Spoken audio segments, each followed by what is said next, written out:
आता बातमी आहे भाजपचे नेते मोहित कंबोज आणि आदित्य ठाकरेंची। कंबोज यांच्या मुलीच्या वाढदिवसाला दिग्गज सेलिब्रिटींनी हजेरी लावली, पण चर्चा मात्र आदित्य ठाकरेंच्या उपस्थितीवरून सुरू झाली आहे। तर ठाकरेंचा भाजपच्या दिशेने जाण्याचा प्रयत्न असल्याचं मंत्री शिरसाट म्हणतायत, बघूयात।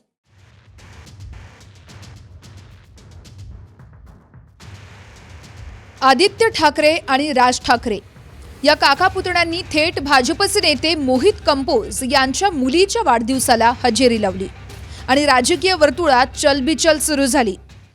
आता राजकीय वैर संपलं का अशी चर्चाही सुरू झाली। आदित्य ठाकरे आणि तेजस ठाकरेंवर कंबोज यांनी गंभीर आरोप केले होते, पण तेच आदित्य ठाकरे कंबोज यांच्या मुलीच्या वाढदिवसाला उपस्थित राहिल्यानं संजय राऊतांनाही सावध प्रतिक्रिया देण्याची वेळ आली आहे। शुभ कार्यात बोलवल्यावरती जाण्यात चूक नाही असं राऊत म्हणाले। कोणी एखादा शुभ कार्याला बोलवला असेल, शुभ कार्य, तर ते जाण्यामध्ये चुकीचं नाही, एवढंच माझी याच्यावरती आहे। पण एकनाथ शिंदेने बोलवलं तर जाल तुम्ही शुभ कार्यासाठी? बोलव द्या, बोलव द्या। त्यांच्याकडे आता कोणतं शुभ कार्य आहे असं मला दिसत नाही, कारण त्यांची सगळी कार्य पार पाडली। रोज उठून अशुभ बोलणारे आणि प्रत्येक गोष्टीत राजकारण बघणारे संजय राऊत यांना शुभ कार्यावर बोलण्याचा अधिकार नाही। मोहित कंबोज यांच्या मुलीच्या वाढदिवसाला कोण कोण गेलं याच्यावर बोलण्याचा अधिकार खरंच संजय राऊतांना आहे का? कारण कुठल्याही शुभ कार्याला जायचं नाही, रोज उठून अशुभ बोलायचं, रोज उठून खोटं बोलायचं, एवढाच धंदा संजय राऊतांना उरलेला आहे। महाराष्ट्राची राजकीय संस्कृती, महाराष्ट्राची परंपरा याच्याशी संजय राऊतांचं काहीही देणं घेणं नाही। विशेषतः महाविकास आघाडीचं सरकार आल्यावर कंबोज आणि ठाकरेंच्या शिवसेनेत वाद निर्माण झाला। एकनाथ शिंदेंनी उद्धव ठाकरेंशी बंड पुकारल्यानंतर आमदारांसोबत सुरत आणि गुवाहाटीमध्ये मोहित कंबोज सोबतच होते। कंबोज यांच्याकडून मुंबई महापालिकेतल्या कथित घोटाळ्यावरूनही ठाकरेंच्या शिवसेनेवर गंभीर आरोप करण्यात आलेत। उद्धव ठाकरे मुख्यमंत्री असताना हनुमान चालिसेचा वाद निर्माण झालेला असताना कंबोज यांच्या गाडीवरती शिवसैनिकांनी हल्ला केला, त्याची तक्रारही कंबोज यांनी पोलिसात केली होती। कोरोनात लॉकडाऊनमध्ये तत्कालीन मुख्यमंत्री उद्धव ठाकरेंचे धाकटे चिरंजीव तेजस ठाकरे हॉटेलमध्ये पार्टी करतानाचा व्हिडिओही कंबोज यांनी पोस्ट केला।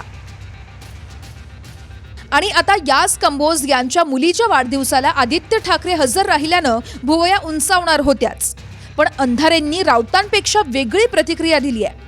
मोहित कंबोज यांना विरोध कायम राहील असं अंधारेंनी ऑन कॅमेरा सांगितलं। आपण एक तर सुतावरून स्वर्ग गाठत आहोत। मुळात राजकारण एक वेगळी गोष्ट आहे आणि सुखदुःख एक वेगळी गोष्ट आहे। कंबोजच्या पोरीशी आमचं काही वैर असायचं काही कारण नाही आहे, हा एक भाग आहे। आणि मला वाटतं की जगात इतक्या सगळ्या उलथापालथी मोठ्या होत आहेत, त्याच्यावरचे प्रश्न सोडून आपण या प्रश्नावर का अडताय कळत नाही आहे। एक लक्षात घ्या, कंबोजला आम्ही आधी विरोध केला आहे आणि आत्ताही विरोध करू आणि याच्या पुढे सुद्धा विरोध करत राहू। आमचं नेतृत्व, आमचे कुटुंबीय यांचे संस्कार आमच्यावर फार चांगले आहेत। त्यामुळे मी कालही म्हटलं होतं की युद्धशास्त्राचे काही नियम असतात, युद्धशास्त्रामध्ये कुटुंबियांना कधी मध्ये आणायचं नसतं। तर शिंदेंच्या शिवसेनेचे मंत्री संजय शिरसाट यांच्या प्रतिक्रियेने राजकीय वर्तुळात वेगळ्याच चर्चेला फोडणी दिली आहे। ठाकरे भाजपकडे जाण्याचा मार्ग शोधत असल्याचं शिरसाटांना वाटतंय। हे बघा, सार्वजनिक कार्यक्रमामध्ये कुणाचा मंगल कार्यक्रम असेल किंवा एखाद्याचा दुःखद काही घटना असेल, गेलं पाहिजे, हे राजकारणातलं अलिखित संकेत असतात।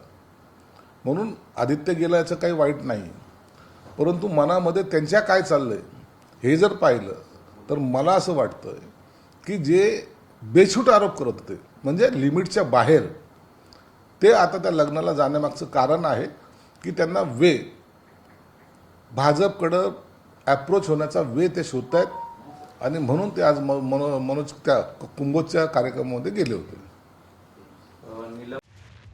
सुप्रिया सुळेंनी मात्र पत्रकारांना राजकारण आणि कौटुंबिक कार्यक्रमातलं अंतर समजावून सांगत काही गैर नसल्याचं म्हटलेलं आहे। राजकीय विषय आणि कौटुंबिक समारंभ हे दोन वेगळे असतात। एक कुणाच्या तरी लेकीच्या वाढदिवसाला कोणी गेलं त्याच्यात गैर काय? ते राजकीय मतभेद हे का झालेले असतील? हीच तर महाराष्ट्राची संस्कृती आहे। विरोधकाला आम्ही शत्रू कधीच मानलं नाही. आम्ही लोकशाहीवादी. त्यामुळे मनभेद हे कधीच असता नाही, मतभेद हे असलेच पाहिजे. मोहित कंबोजी यांचे सर्वांशी संबंध आहे. पारिवारिक कार्यक्रमात सर्वच जातात आणि मी जाणार होतो काल, पण मला विमान नाही मिळालं. त्यामुळं मोहित कंबोजीचे जे काही उद्योगपती म्हणून रिलेशन आहे, सर्वांची रिलेशन आहे. माननीय अडाणीजी असतील, माननीय अंबानीजी असतील, हे लोकांकडे आपण जातो. एखाद्या छोट्या कार्यकर्त्याकडे गेलं तर काय बिघडलं? राजकारण हे परिस्थितीनुसार कसं बदलतं हे महाराष्ट्रानं गेल्या 3-4 वर्षात याची देही याचा डोळा पाहिलेला आहे. नैतिकता किंवा विचारधारा वगैरे बासनात बांधून समीकरणं तयार झाली आणि बिघडलीही. आता मंत्री संजय शिरसाट म्हणतात त्याप्रमाणे या वाढदिवसाच्या मागे काही राजकीय हालचाल आहे का, हे कालांतरानं दिसून येईल. Bureau report, TV9 Marathi, Mumbai.